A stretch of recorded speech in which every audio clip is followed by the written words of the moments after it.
you must have software, relationship management software. I've got proprietary software for our mastermind members. And so this software, all the leads automatically, there's another piece of the automation, all the leads when they come in from Google, when they come in from Facebook, they go straight into our software system. And so then I have my acquisitionist follow up with the leads. And then me and my acquisitionist communicate inside the software. We're not spending time on the telephone talking about deals. It's all done inside the software. So as a result, I get to review all the leads that are coming in my software in a matter of 15 minutes per day. So software will automate your business. I used to be the most disorganized person on the planet trying to run this business with Post-it notes, if you can believe. So don't try to run this real estate investing business on a yellow pad. You got to have your software where you're communicating with everybody on your team. And if you're a real estate investor and are wondering how to raise and leverage private money to make more profit on every deal, then you're in the right place. On Raising Private Money, we'll speak with new and seasoned investors to dissect their deals and extract the best tips and strategies to help you get the money, because the money comes first. Now here's your host, Jay Conner.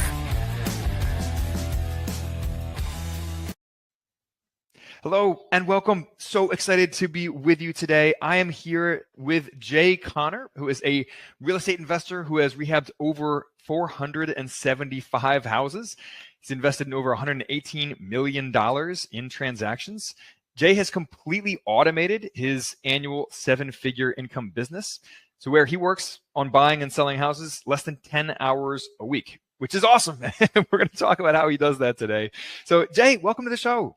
Well, hello there, Brian. Thank you so much for inviting me to come along to talk about one of my most favorite topics, and that's private money for real estate, because it's had the biggest impact on our business. So like you, Brian, I'm so excited to be here with you. Thank you for having me. Oh, absolutely. No, I'm pumped for our conversation. So Jay, we usually ask guests to just rewind the clock to the very beginning, how you got started in real estate. You know, not everyone, I mean, you know, sure, you have a 7-figure business today, but most of the audience does not have that success yet. They want to get there. So take us back to your humble beginnings. Sure. Well, I was actually raised in the mobile home business, manufactured housing. I live here in Eastern North Carolina, and my dad and his company was in the manufactured housing business, which was targeted to help people own affordable housing.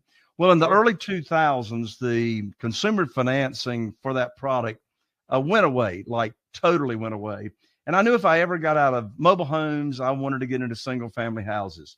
So it was in 2003 that my wife, Carol Joy, and I started investing in single family houses here in Eastern North Carolina. Our first year, we only did 3 houses our first year. And this was back in the day, Brian, where you could get an unsecured line of credit at the bank. I had a $250,000 unsecured line of credit. This was prior to me knowing anything about private money and all that kind of stuff. And so that went, well, we started scaling our business, started doing more deals, but we kept all of our business, and we still have to this day here in Eastern North Carolina, where I do 2 to 3 deals a month, but our average profits now are over $82,000 per deal per house, and a population of only 40,000. Oh, so yeah, so it's a small town, and you're still. So I'm guessing that the home prices there are not astronomical, but you're able to see those very high profit margins on relatively affordable homes, is what I'm guessing.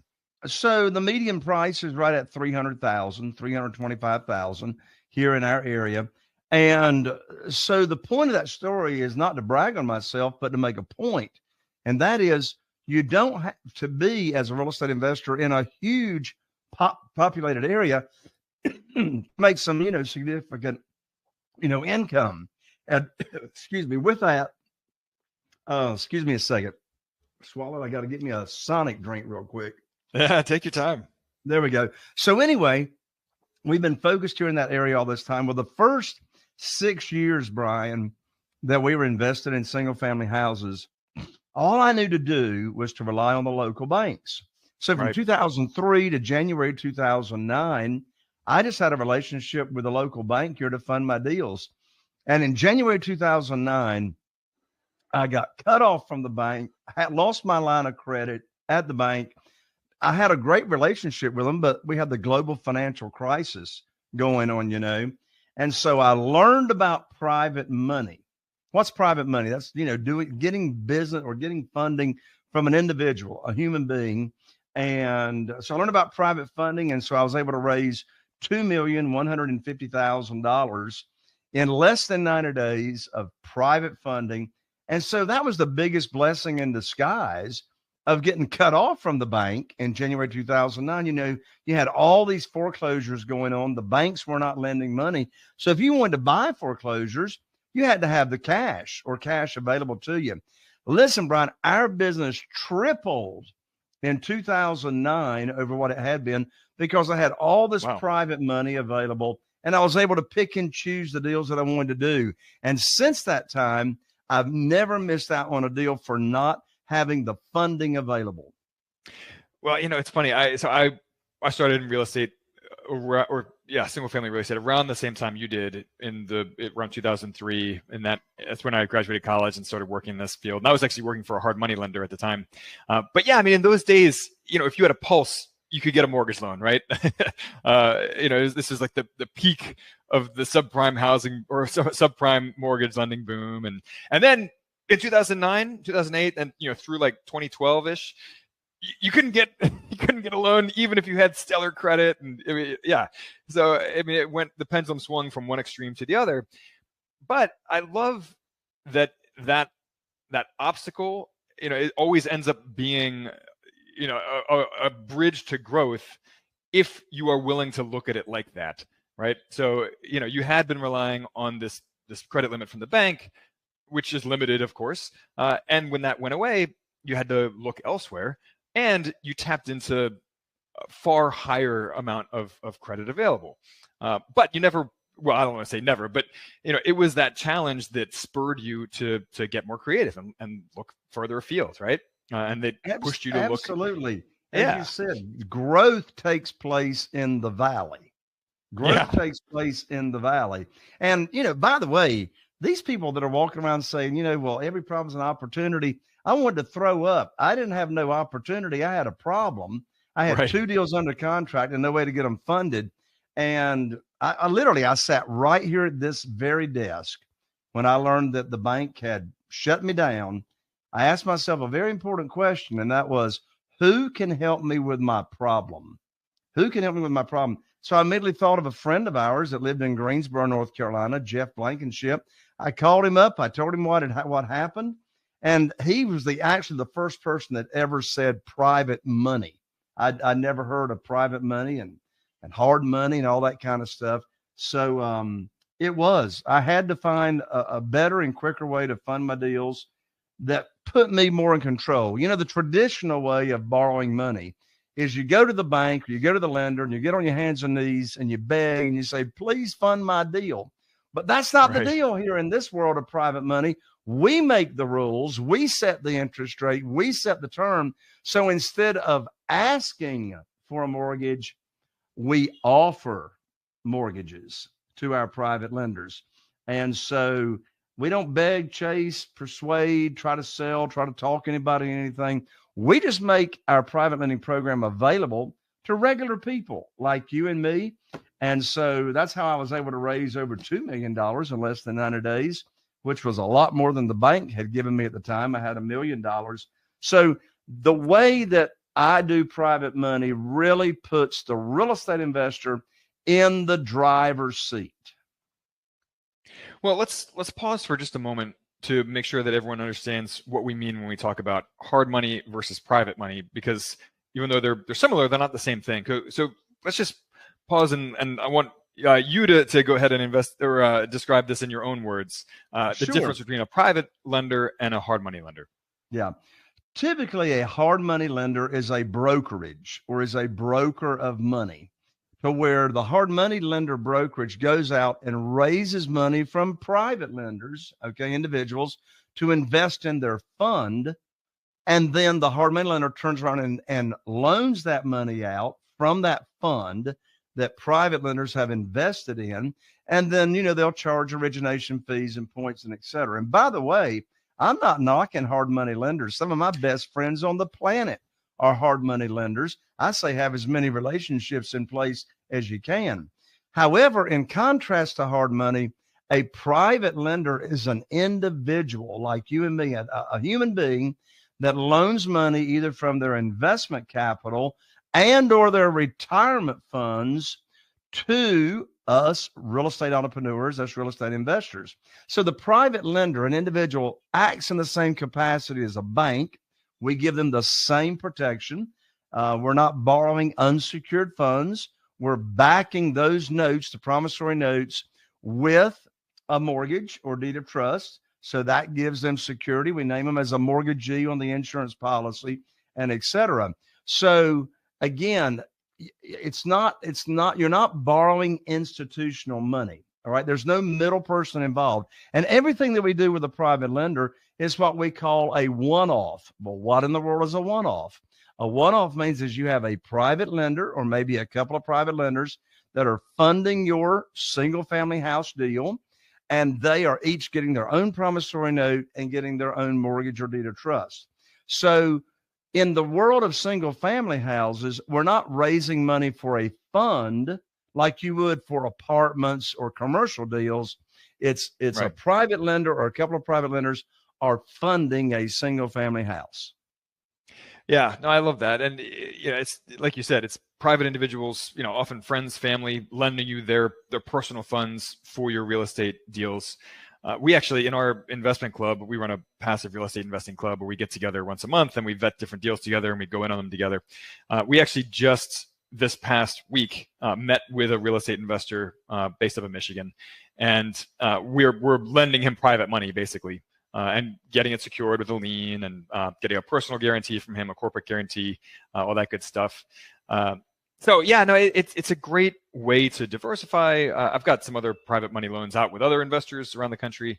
I love private money, and it's something that a lot of real estate investors don't fully appreciate or understand. And one question that I hear from a lot of mom and pop real estate investors who are thinking about trying to raise some private money from friends and family or from other individuals is, aren't I going to pay a higher interest rate to them than to a bank? And I have my own response that I tell those people, but I'm curious to hear your response when people ask you that question. Sure. Well, I pay all my private lenders, all 47 of them, the same thing. It's just the same program. And I've been paying the same thing ever since 2009. So I pay 8% in first position. If someone's just funding the rehab of a deal, we pay 10%. But there's no origination fees. It's just a straight 8 or 10%. Prior to COVID, the average 12-month CD yield in the local bank got all the way down to 0.17%. Right. And so 8% was like, how many times more than 0.1% is that? Today, I'm still paying 8%. And, people will ask me sometimes and say, well, look, rates have gone up so much. Why aren't you paying your private lenders more than 8%? Right here at First Citizens Bank down the street, you can now get a 4.5%, in a CD. And I say, well, it's real simple. 8% for my private lenders is still a whole lot more than 4.5%, right? So, when you're doing business such as with yourself, Brian, who's a hard money lender, then it's a negotiation process, right?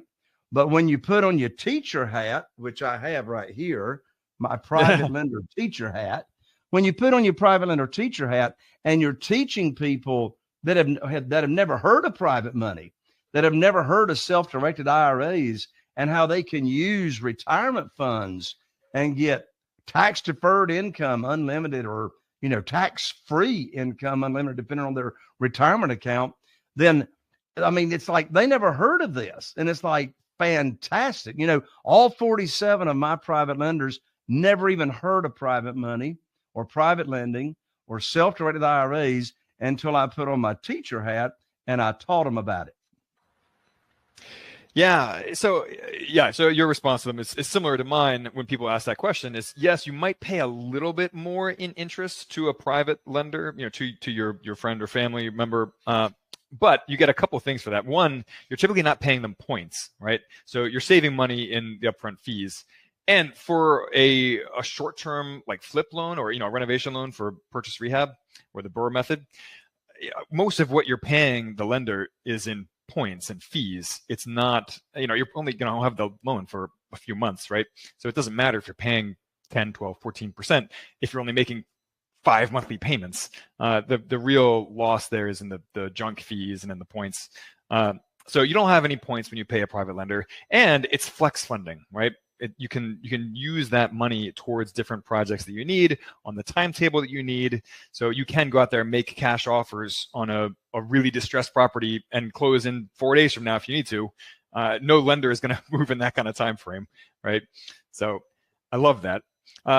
Jay, I want to ask you about your automation in your business, but before we do that, is there anything else any closing thoughts that you want to say about borrowing money privately? Actually, there is one question beyond that I wanted to ask you about private money, and that's how do you go about approaching friends, family members, neighbors, colleagues, people that you have a personal relationship with about borrowing private money from them without feeling sleazy, salesy, anything like that?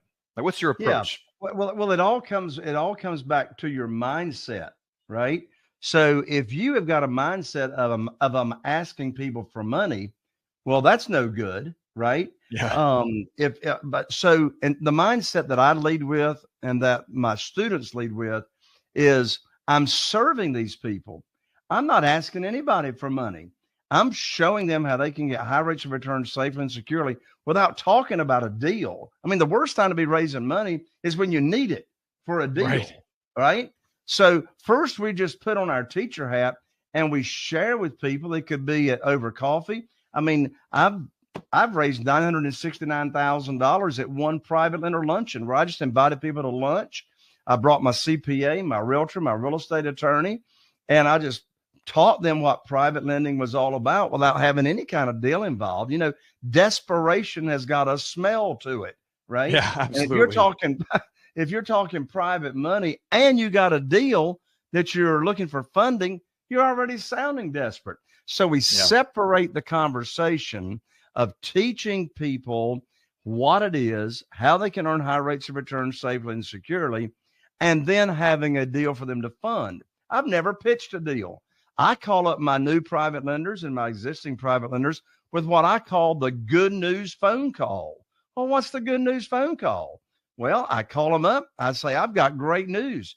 I can now put your money to work for you. See, they've already told me how much they've got, particularly if I've introduced them to the self-directed IRA company and they've moved retirement funds over. So I know what they've got to fund or how much they got to work with. So I call them up. I say, I got great news. I can now put your money to work.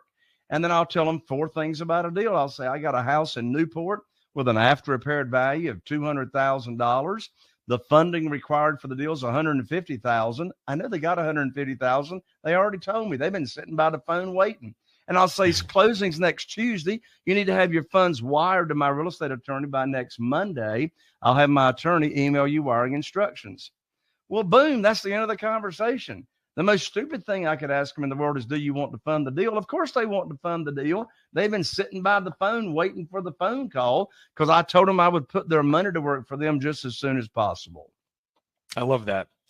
Jay, any final thoughts about raising private money that you want people to know before we switch gears and start talking about automation?